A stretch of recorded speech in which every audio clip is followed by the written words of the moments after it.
չեմ հասկանում ինչի համար է այս հարձակումները եկեղեցու վրա, իսկապես չեմ հասկանում։ Ոչ խանգարում է եկեղեցին երիտասարդական քաղաքականության, ոչ խանգարել է եկեղեցին աղքատության շեմի իջեցման կամ հանցագործությունների բացահայտման, չի խանգարում։ Դրա համար ես ռացիոնալ բացատրություն չունեմ։ Իմ տպավորությամբ էլի պետք է մտնեմ ինքնագիտակցության ինչ-որ հոգեբանական բարդությունների մեջ։ Երբ որ ինքը սկսեց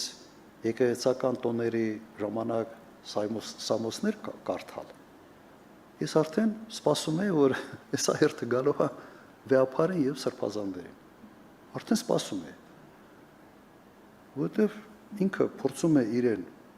վերջերս ռեժիսոր էլ չէ դարել, ցենց ինչ որ ներկայացում է գնում, սա ճիշտ չեք անում, սա էս չեք անում, սա ցենց չեք նկարում, դեկորացիան էս չի, մեկը այն չի։ Այդ մարդը այդ խնդրեմը ունի։ Ռացիոնալ բացատրություն չկա։ Եկեղեցու վրա հարձակումը հաստատ Նիկոլ Փաշինյանին կամ ՔՊ-ին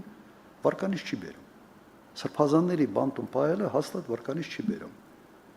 Բայց ինքը ուզում է, որ վեապարի տեղը լինի մեկը, որը ենթարկվի պետությանը, չէ, իր բառացիորեն ցիտում եմ, եթե չեմ սխալվում, նման կարգի հայտարարություն ինքն արել։